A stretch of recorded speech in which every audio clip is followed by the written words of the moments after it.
Hi, welcome back to the Dave Palmer Show. And with me in this episode, I have someone who helps people to unlock their true potential and level up. He shares with you the skills, tools, and practices, principles, and motivation, as well as a fundamental ingredient in transforming you from who you are right now into who you choose to be.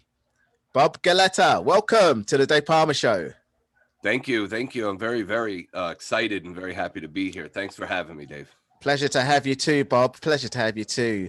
And yeah, you have a very interesting story to tell in your life before you go into what you're doing now. I mean, I know you're like me, you have a podcast, you're getting into coaching, probably more than me Mhm. actually, but doing a bit of marketing and stuff like that. So it's all relative, Absolutely. but yeah, certainly you've got a story to tell. I'd love to find out, your background because obviously growing up as a child, it wasn't going that direction. I think. Could you let me know more about that because I don't want to guess. Yeah, sure. I don't want to take up the entire show. I was No. born on a cold, snowy December day. All right. Um, Which you don't but remember, obviously. obviously, uh, yeah. So just a couple of brief highlights. I was born in New York City. I was born into, we don't get to choose our family, and I was born Yeah. into a family that was very heavily involved in organized crime. Wow. And I think that the best opening line of any book ever written is that life is difficult, right? The road less Yeah. traveled. The very Yes. first sentence says life is difficult, and I think regardless of where you come from, that you have to face adversity and obstacles and things that as life throws at you, you have to learn to deal with. Yeah. And given the best of circumstances, life is still difficult. Yeah. And I do believe that the tools that I was given growing up weren't exactly the best. I had a different toolbox with different set of tools in it than Yeah. most people. So I kind of had to learn at an early age to overcome adversity and overcome some obstacles because I was being groomed for a life of Yeah. crime and really what people would consider a really, really bad life. Yeah. No, I mean, I probably grew up in a similar kind of community to yours, but obviously in London, where now it's near London Bridge, but at the time it was sort of, run down warehouses. So the working class and poor were still there when I was housed there with my parents who were immigrants from the Caribbean and Hmm. Mauritius. So it's similar to Brooklyn. I mean, I've got family in Brooklyn and they came from the Caribbean, and I've got cousins that born in Brooklyn. So similar kind I of. was actually born in Queens, but All right, I it's stayed in just on Queens the as well. border. Yeah, Yeah, no, I yeah. know Queens. I know Queens, Jamaica Avenue, Lefferts Nice. Boulevard. Yeah. So Yes, I yes. know the community, and the thing about my family That's is that awesome. I wasn't in that kind of family that had that, but there was a life of crime you could have if you got mixed in with the wrong crime around my community, if you see what I mean. So Yes. so I could have almost gone down that road, but obviously I sort of went a different avenue. But let's get more into yours because obviously you chose in the end to get to where you are now, and you know Well, what happened was, when I was growing up, I wanted to impress my family. I wanted to be accepted. I think that we all have this level of love and acceptance that we want, especially from our parents and the people that are yeah. closest to us in our family. Yep. And so I wanted to impress them. I wanted to do what I was asked. And I Yeah. wanted to, it's funny because as I was growing up, I was being asked to do things that most children are not asked to do. For example, when I was a kid, we used to go visit my uncle, and Yeah. he was in a federal penitentiary in Danbury. Right. And my job it was this really long driveway. Right. When you get Right. off the main road to get to the prison, there was a really long, windy driveway. And my job was the back door of the car would open and I would jump out and Ah, run okay. and Yeah. stash things near the prison yard while the car never stopped so that I could run back and dive back into the back seat. Ah, right. And Okay. when I would do that, successfully, I would Yeah. feel so much joy and so much pride because I was doing my part and I Yeah. felt so happy because now everybody was going to, be happy with me and ultimately give me what I wanted, which was that, complete and unconditional love and acceptance. And it wasn't until I was decades later that I had that realization that my whole life I thought that I knew what love was, and come to find out that all of the important people in my life treated love as a transaction. And man, did that screw me up. And I didn't have that realization until I was 48 years old, Dave. Wow, yeah. Well, that's still a good age to make some transformation in your life. But when you say life as love as a transaction, I mean, probably me, I'm probably guilty of it being a youngster and flirting around girls and the wrong girls. You don't mean that kind of transaction where it's kind of like money No, for no, no, love and no, that. no, not at all. Yeah, yeah, yeah, yeah, What I mean is, like on those days when we would go visit my uncle, yeah, yeah, my job was to go deliver those packages. So yeah, if I did perform that act, then yeah, yeah, yeah. everybody loved me. Right, So, I'm with you. Yeah, yeah, that's what I meant in terms yeah, of yeah. transaction. It's it. I'll do these things that will make you happy and proud, Yeah, and yeah. then that will give me this little air quotes around love that I'm going to receive. Because at the end of the day, all I want is to be truly loved and accepted. And I think that that is the basis of what every human being wants. Yes, absolutely. Yeah, yeah. But it's almost like you're just being used, as a youngster then to sort of go and, That do is something. It's like, we absolutely don't really correct. like you, but if you do this, we will, that kind of thing. Really, Yeah, right. when you, But you don't know that when like, listen, normal is a setting on a dryer. yeah, And what's normal for me is normal for me. And but you don't know what that is, because whatever's happening in your day-to-day life each and every day, especially the years where you're developing, that's just normal. That's the way it is, right? yeah, yeah. No, absolutely, absolutely. And I was going to say, yeah, it wouldn't be until you get older that you realize, hey, that happened to me. And I feel really now I'm feeling like resentment or whatever. I don't know. How did you feel then when you got older and realized? So while I was in this life, and there was a very important thing that happened when I was young as well. For whatever, my father had gotten into some trouble with, again, the mob, and we needed to leave New York City, and we went down south. My mother had some family down south in the United States here, and we went down there, and my father like created this organized crime ring of his own. And um and, and we lived a very different life than a lot of the people there because of that. And I idolized my father. I thought, man, this is great. My brother and I would go out and wander around town and bounce into restaurants and places, and we didn't need money for anything, because we were the children of. And it was a phenomenal feeling, and I loved it, and I wanted more of it. I idolized my father. Mm. And a couple of days before Christmas and my 10th birthday, my father murdered my mother. Oh, And well, now that's a because serious. yeah so I had to learn in very young age how to deal with that loss, that void in my life. I was very upset and I was very angry. So it was very easy for me to uh turn to my family for this extra love and support. And I didn't know it at the time, but they just used it even more so to manipulate me into being a good soldier, so to speak. Yeah. And I was very good at my job because, again, I wanted to receive that love and adoration. So I did what was asked of me. But here's the thing: at night, without any external stimuli, what I call the quiet place, which is when we are alone with our head on the Yeah. pillow, Yeah. Yeah. there's nothing that you hear except that voice in your head. And the one that I was hearing was telling me that you're not a good person. You're not this, you're not that. You don't have value, and you have no worth. And I hated myself. I absolutely hated myself because there was nothing that I could do that was going to change that. And it wasn't, and I struggled for many years with my own identity, and the pain and suffering that I felt. I would turn into anger and rage, and I would use that as a weapon. I was a very violent person when I was young, and again, that was a great tool to have in the environment that I was living in. So I used that to my advantage, and I was a very good little soldier, but I really hated who I was. Yeah, I know. Yeah, I could sort of see that.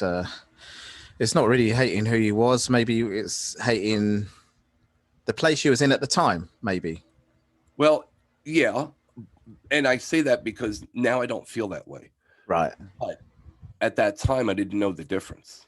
I carried this tremendous guilt because prior to my mother dying, my parents had this fight and argument and whatever. And, the entire police force was there. And my dad was on his knees, and he had one arm around me And he had one arm around my brother. It's pitch black out. All you see is the red and blue lights flashing. And there's a lot of anxiety. And my mother was standing by the car and she was crying. And she just kept saying, I want to take my kids and I'm leaving. We happened to be at my father's girlfriend's house when all that took place. Right, I see. So he wasn't with your mother at the time, so they obviously had an argument. They had an argument, and she was asking to take us and leave. Yeah, and I told my mother, I said, I don't want to be with you. I want to stay with my father. I see. And my father said to me, go with mommy and stay with her, and I will see you soon. So I agreed, only because my father had asked me. So we went back that night, and my mom was, very upset, and she was on the phone a lot, and she was, going through this emotional crisis. And I was 9 years old. I couldn't offer any assistance, and I was pissed off to begin with, and I didn't know why they were fighting. And I had all this garbage going on in my head. And then my mother said, I'm going to run out to the store and get cigarettes. I'll see you soon. And she left, and she never came back. Wow. And like I said, that was a couple of days shy of my 10th birthday. And for 15 years, I carried the guilt and shame of the last words that I said to my mother, where I don't want to be with you. Yeah.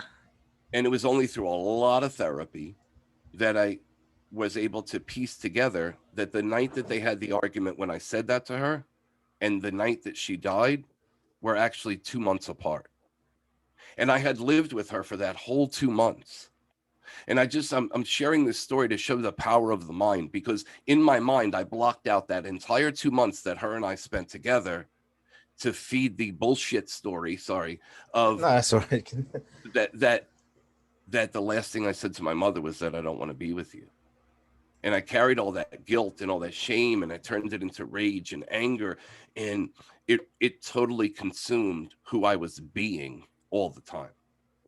Yeah, no. Yeah, I mean, that's quite some point in your life there. I mean, that's obviously a pivotal point of your life where obviously things have turned around now, and obviously you're on a journey now of obviously, doing the complete opposite. In fact, helping other people. So where was you? I mean, obviously, let's fast forward a little bit. You've obviously had this happen in your life, and now you're living with your father, or throughout your teens. Are you talking about today? No. You're talking about when he was 9 years old. All this happened now. Obviously, let's fast forward to your teens and to leaving school. Yeah. So my teens, all of this, lots of therapy, lots of coping mechanisms, lots of trying to find my. Listen, adolescence is difficult to begin with, right? Yeah, I mean, even the hormonal changes. That's right. That's right. And then you throw in all this extra stuff, and I was just a mess. And like I said, but I used it to my advantage because I was serving the family, and I was very efficient at what I was asked to do all the time.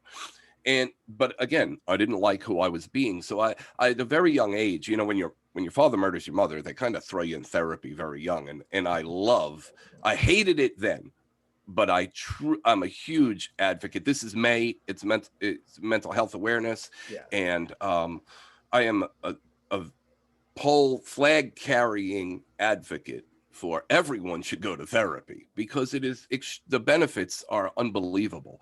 And as I told you, it was for 15 years before I realized that I spent that 2 months with my mom.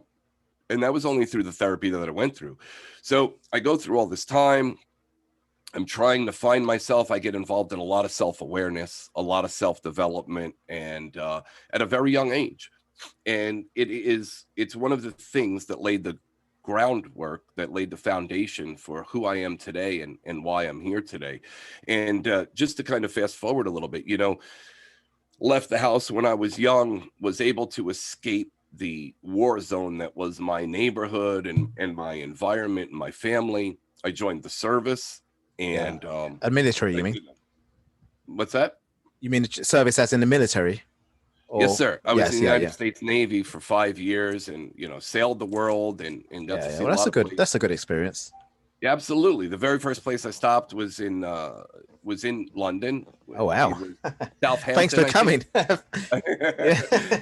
think that Southampton is where it was. Southampton, yeah. So it's not far. It's not far from London. But not far from London. Right. It's like saying going to Jersey or New Jersey, like that. Right. So Yeah, joined the military, got out of the military. That's a whole nother story, which we don't have time for. No, yeah. You know, got married, had a child, and that didn't work out. Got married again, had a few more kids. And at some point, I realized I needed to be different. You know, I was doing well. I got out of the military. I started working on Wall Street.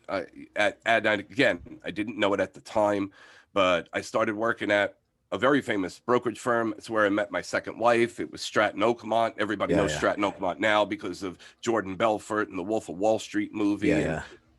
I got trained on how to speak and how to sell by one of the greatest speakers and sellers that there are. Yeah, you things fell into place after. I mean, apart from maybe the relationship issues, but relationships another area we could talk about that for months. Exactly. So let's just talk about you fell in the right place with the jobs, because I mean, I did as well. I'm glad I took up sports, which kind of helped me at school and got through the bullying. You know, it's more I wasn't really violent, but you know, so similar kind of thing. But you know, I was a firefighter for 25 years and it was a dream job for me anyway. And, you know, people were in the military. My dad was in the military for Mauritius, but it was a British military then. So I was around all that and, you know, I liked it. But yeah, I mean, falling in a job like that and then ending up in Wall Street, that gave you a good standing. You could have gone the other way, couldn't you? And yeah, no, absolutely. But you know what was funny is, so I was trying to leave this life of crime behind. That's one of the reasons why I joined the military, and still turned it into my own little organized crime ring, which is again deeper story. And then I get out of the military, and I'm gonna go legit and be 100% legal. And come to find out that the place I started out, Stratton Oakmont, is one of the most illegal brokerage firms on planet Earth. Oh, really? You know. All right, so that's what it's you're about. Not familiar with who Jordan Belfort is? Not too much, no. Okay, so they made a movie. Leonardo DiCaprio was the star. It's all about Jordan and the rise and fall of Stratton Oakmont. Right. And that was a roller coaster ride of craziness. You know, I made my first $1 million by the time I was 25. Oh, wow. As I said, I met my second wife there. We actually started working there on the same day, and quickly fell in love. And I had everything. I thought I had it all legit finally, right? And then I find out that the place I'm working at is horrible. It's illegal. It's immoral. It's every kind of negative thing. And then I come to find out there's more crooks on Wall Street than there are in the mob, you know? So there again was this identity crisis that I was suffering through, and this trouble of, how am I going to get out of this? How am I going to be different? Because I had done so many different things. I was in the mob. I was in the military. I was working on Wall Street. And at the end of the day, again, in the quiet place with my head on the pillow, I still heard the voice telling me that I'm not good enough for this. I'm not doing this right. I don't make enough. I'm not a good husband. I'm not a good father. At the end of the day, all I heard was, I'm not enough. Right. Yeah. And it drove me down this rabbit hole of self-medication. I used drugs. I used alcohol. I learned at an early age I could use violence. I was addicted to everything in the world, gambling, violence, drugs. And, I learned that at an early age that I could do something externally that would change how I felt internally. Yeah. And as I said, the first thing I used was violence. And then after that, it was, alcohol and sex and drugs and money and all of these things. And I was constantly, though, not liking who I was being. And I say this, I focus so much today on who you be. And I know it's a grammatically incorrect statement, but it is the essence of how I transform my life and what I teach to my coaching students. It is, I am all about who do you choose to be? Because again, we want to change that voice in our heads that tells us you are not fill in the blank. At the end of the day, it comes down to you are not some version of enough. And my mission in life is to help people to be authentically themselves and to feel the joy from truly loving who you be. And I did that one day. Of all the many things that had happened in my life, There wasn't something on this particular day that happened, you know, there wasn't, it's not like I went to jail or had a near-death experience. I had all of those things, but none of those were significant enough to make me stop and realize that I needed to be somebody different. And one day I was sitting in my driveway, nothing happened, and I said, I have to be different. And it was in that moment I had this aha moment where I said, I don't know how I'm going to do it, because all I know is what I know. And what I know got me to where I was at, and I didn't like who I was. So that's your epiphany then, breaking That's in. right. Yeah. Absolutely. The I had turning this point. epiphany. Yeah. So what I did was I said, okay, I'm just going to be open to the idea of what's possible.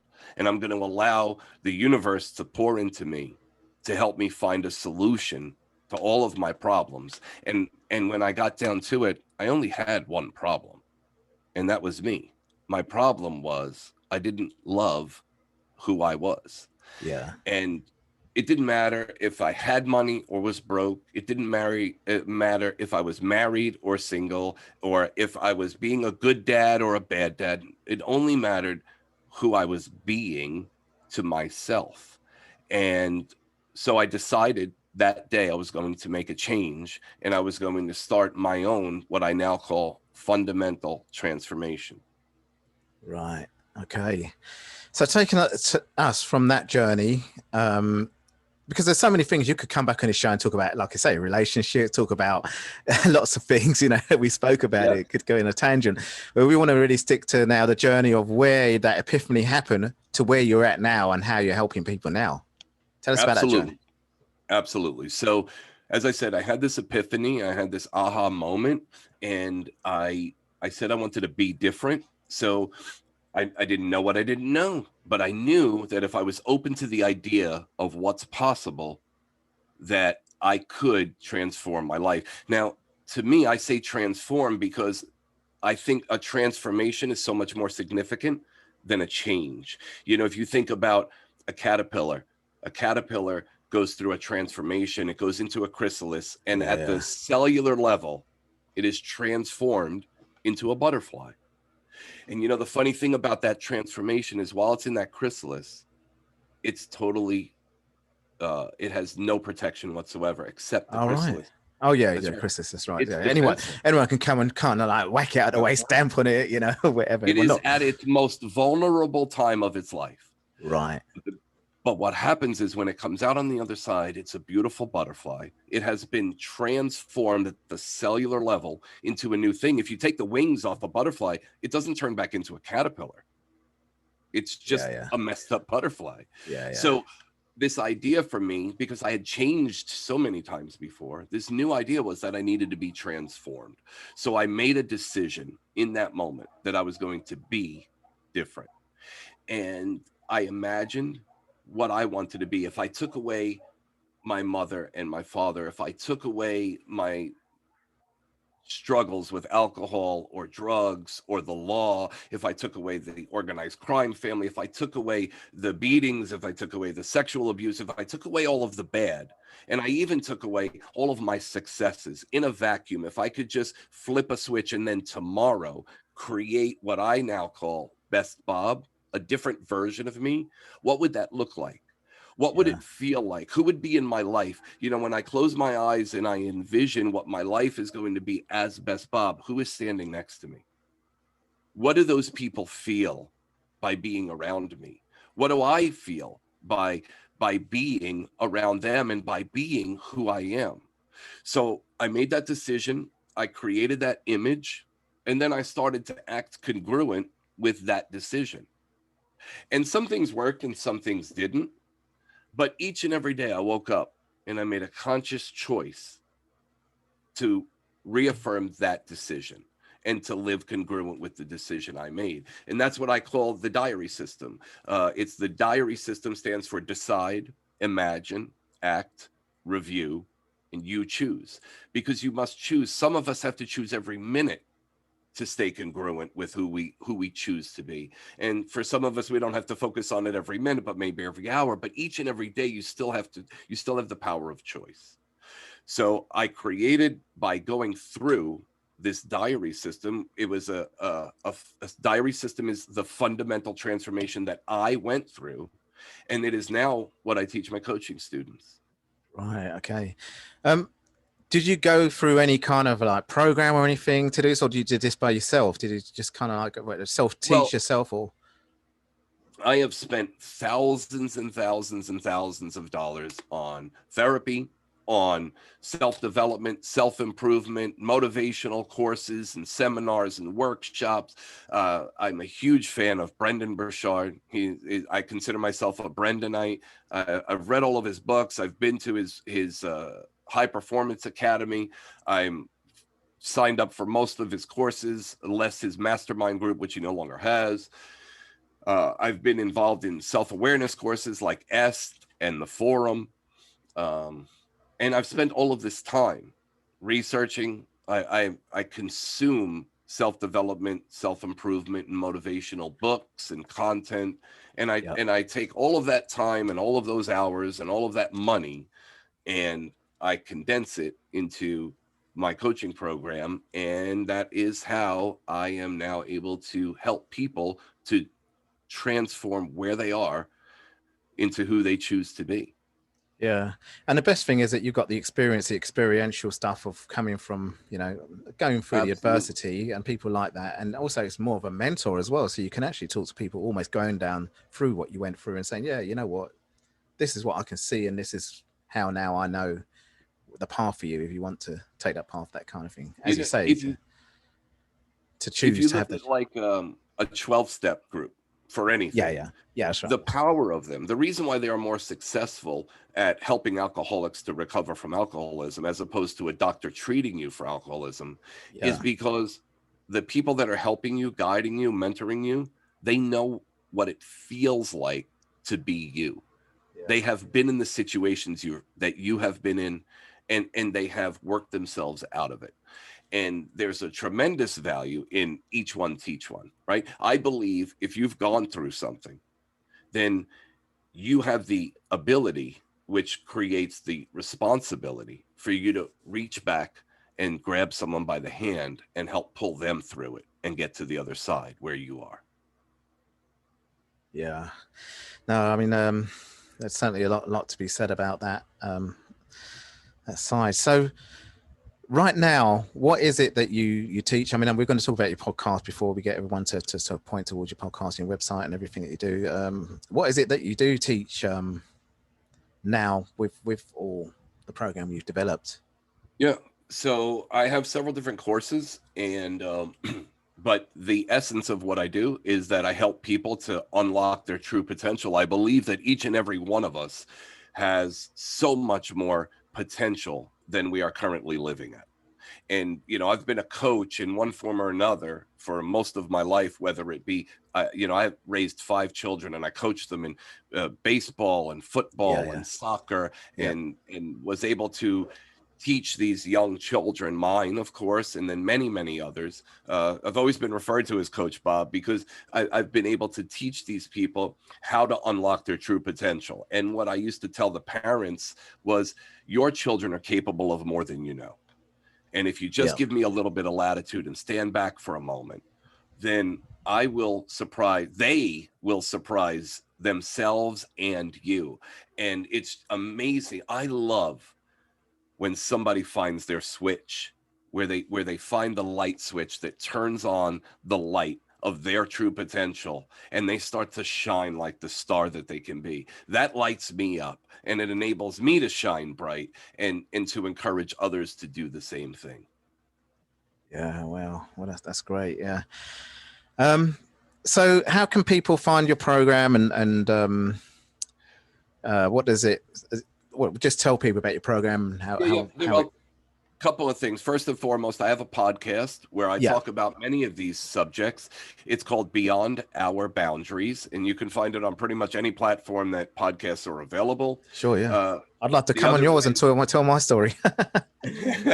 not as exciting as yours, but it's similar kind of getting through adversity. So listen, I'm all about overcoming obstacles and getting through adversity. The other way to get a hold of me, you can go to bobgalletta.com.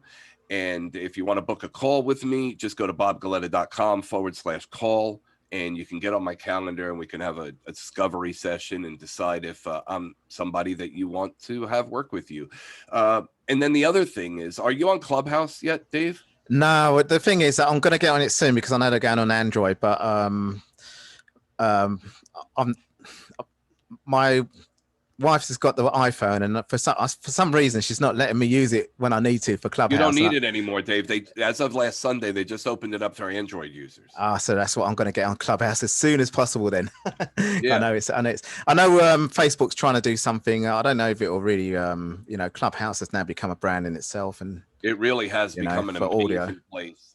Yeah, I have a room on Clubhouse that I've been running for about 4 months. It's called Inspiration, Authenticity, and Joy. We meet every day, Monday to Friday at 7 a.m. New York time. So I always tell people to kind of adjust according to where they may be at geographically speaking.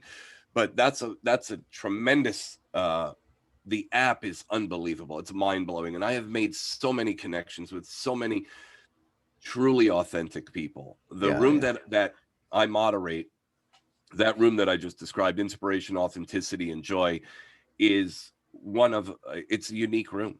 People come in there and we drive down each and every day into the different aspects of our personality and character. We shine some light on them. We kind of polish them up. I believe people are like diamonds, that just like a diamond, we have many faces, different aspects of our personality and character. And each day in that room, we talk about different aspects. And we drive down, we shine some light on them, and we try to get them to help people to overcome the obstacles that they face regarding that particular topic on that particular day. And it's just been an amazing arena where people have felt that they can expose their vulnerability, where they've come for help, where they come to share their insight, or that they come to receive. And if you want to reach out to me, that is an excellent way to do it. You can find me on Clubhouse at Bobby Mush, BOBBYMUSH. You can follow me there. And I also have a club called Beyond Our Boundaries on Clubhouse. You can follow that as well. Wow, well, it is really certainly becoming the go-to place at the moment. So many good things happening in that app. So, I'm going once it's on Android, which now you said it is. I'm certainly going to be joining the club myself. So, I've got to do a few things myself there, but obviously, you're ahead of the game there. So, yeah. Well, anyway, you're also truly a podcaster in the same sense that I'm doing podcasting. How long have you had your podcast for now? Just over a year. Oh, actually, right. Okay. Not even a year. What am I saying? My first 3 episodes dropped on June 5th last year. All right. But the thing is that I started mine about 3 years ago, but I only did 8 episodes the first year. And then I kind of had this malware on my website, and then I had to stop it. Then I relaunched it again. And then I was only doing about 1 episode of maybe a week or a month. I can't remember now. And then all of a sudden, since the pandemic, it just grew. I mean, podcasts just grew in general. That's why Clubhouse has probably done so well, because nobody's going to go into rooms, and only a few people can watch the videos on YouTube when you've got everyone in the house on lockdown. So of course, audio is becoming a good thing as well. In fact, just as popular as Netflix.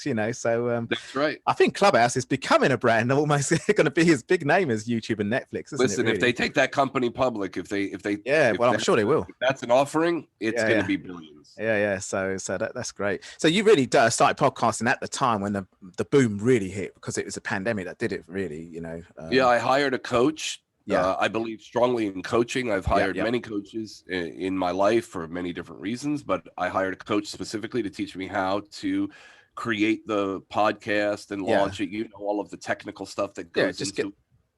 There's an excellent room on Clubhouse. They meet every morning at 6:30, again, East US time.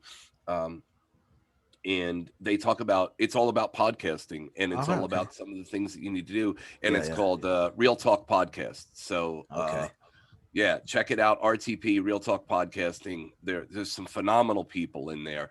And you can get, if you've ever thought about starting a podcast, join Clubhouse. And then go to this room every morning, and you can learn from somebody else's mistakes how to save yourself some anxiety. I don't know about you, Dave, but in closing, I'll say all I ever really wanted in life you know, the puzzle books where it has a big circle with all the squiggly lines, and you got to enter here and come out here. Yep.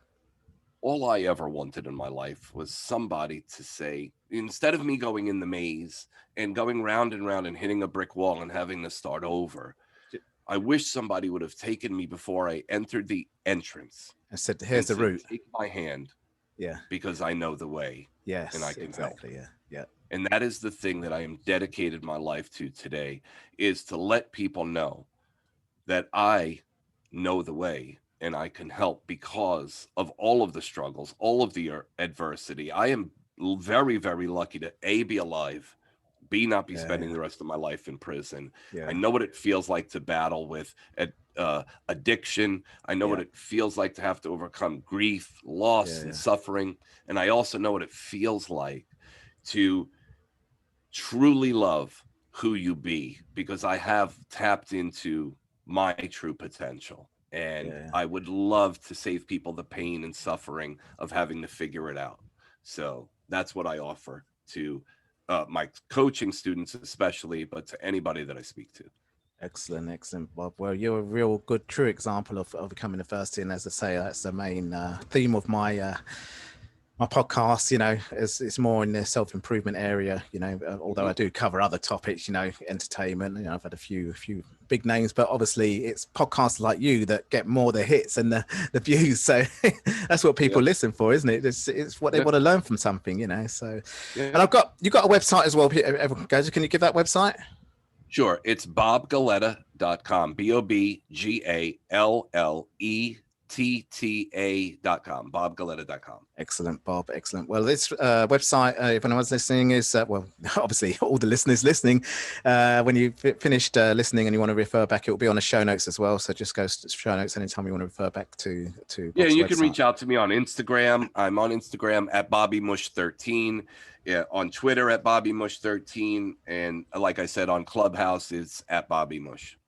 Excellent, excellent. Well, Bob, it's been a great pleasure listening to your story and talking to you on my show today. I really, truly thank you for coming on my show today and talking to my listeners. The pleasure was mine, and I'm honored that you would consider me.